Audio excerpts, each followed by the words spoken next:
What's up, everyone? Welcome to the Insurance and Money Podcast. Let's get into this. Today we are talking economics. Kristen Altus put out a great article. I want to go through it. We got to talk about this subject because I am not political. Let me just put this out here. I control what I can control. I do not look for the presidents or these politicians to do a lot of stuff. Whatever they do is what they do. Just set the table. Tell me the rules of the game and let me go out there and make it happen for me and my family. And that's what I do. So we do need to know the numbers we are playing with, that we are up against, right? So the downward jobs revision last week delivered a big blast against Bidenomics. Remember, I'm not political. This is just what it's saying. Against Bidenomics, an ex-Trump economist says. The Bureau of Labor Statistics, that's the BLS, revises total tally of jobs created over 12 months of job growth. That's down to 818,000. Not a good number.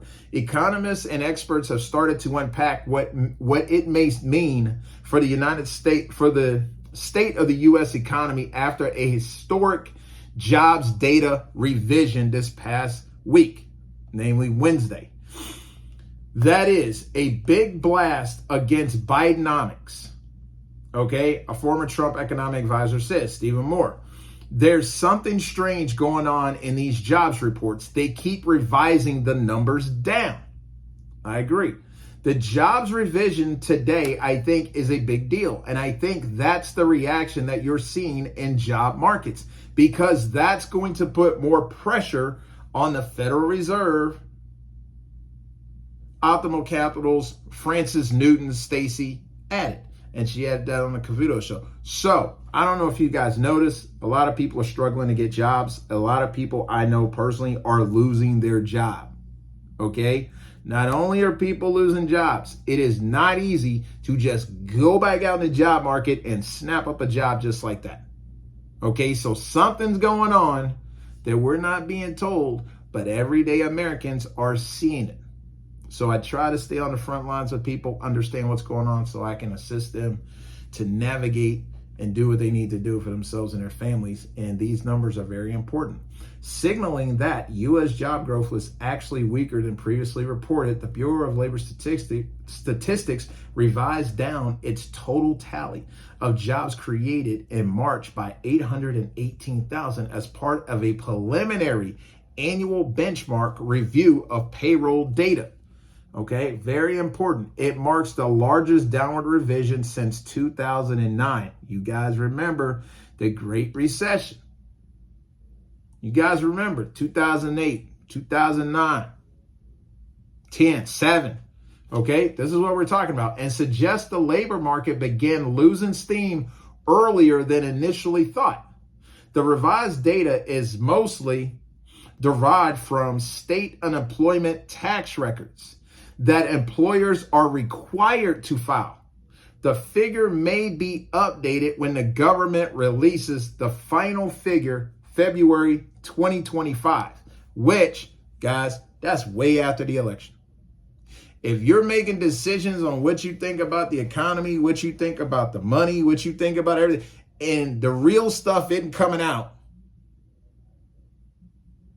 till after the election, are you really given the proper information to vet and qualify who you think should or shouldn't be the president? Not getting political, just asking a question. We have to understand the numbers. We have to understand, is the government giving us the real numbers? Is someone behind the curtain trying to paint a picture for us to believe something to get through November? I don't know. But you don't have a number this big on revision. You can't overlook 818,000 jobs. You can't overlook the regular Joe and Jane on the street losing their job and or can't find a job. That's what's happening right now in America. That's a giant revision. Back to the article. That's a giant revision.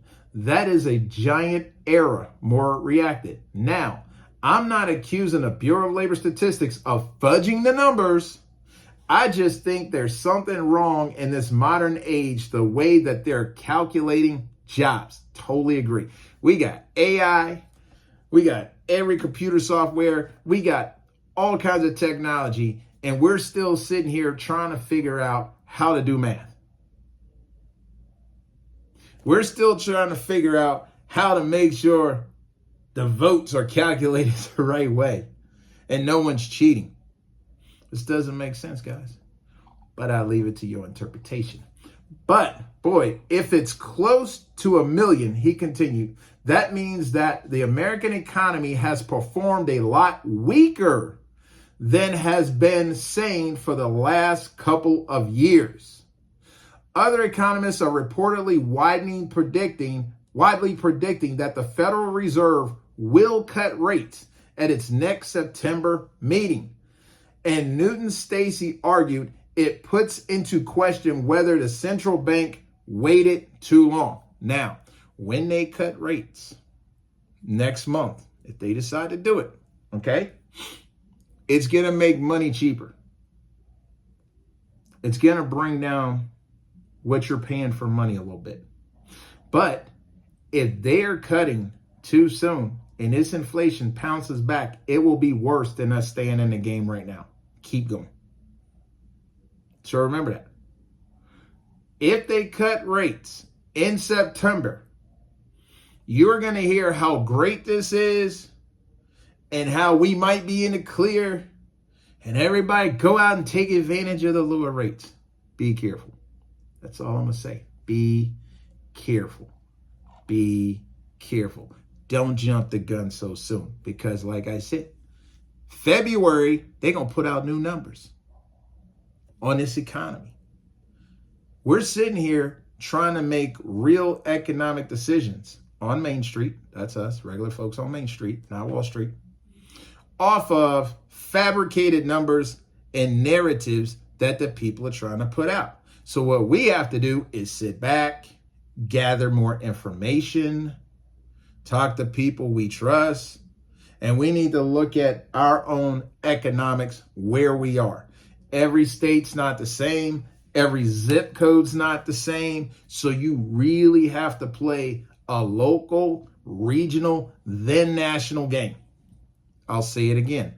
Play a local, regional, then national game. Because we all are not in the same boat in America. There are some areas in America that are thriving and some that are not doing so well. There are some zip codes that are thriving, some that are not doing so well. So you have to understand where you are and what these conversations mean for you.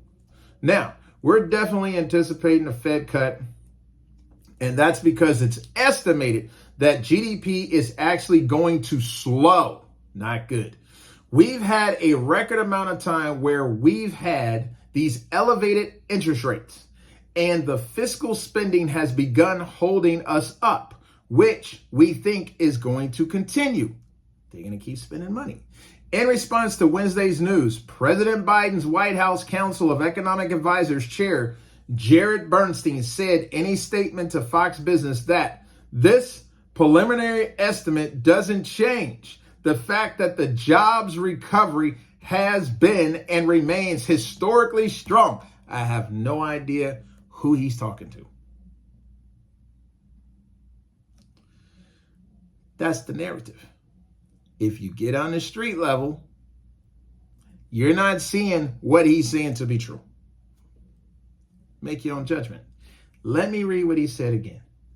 This preliminary estimate, meaning that change, that revision, doesn't change the fact that the jobs recovery has been and remains historically strong, delivering strong, solid job and wage gains, strong consumer spending, and record small, give me 1 second. Give me 1 second.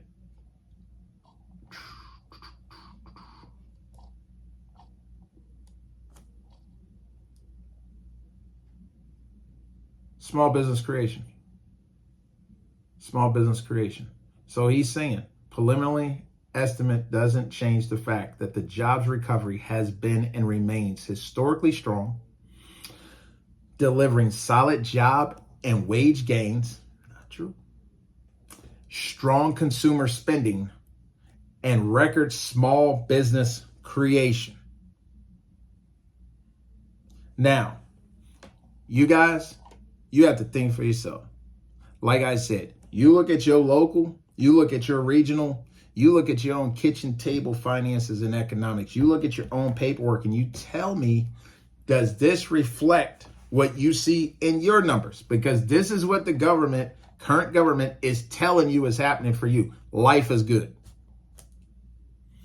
Life is good. While I personally know people losing their jobs, struggling, can't make bills, can't afford rent. Not just can't afford rent, can't afford down payments to get in apartments now, because that situation has gone outrageous. So think about it. Insurance and Money Podcast. I appreciate you guys. Think for yourself, take out your own numbers, and do the best you can with what you can control. Have a good one, guys. See you in the next video.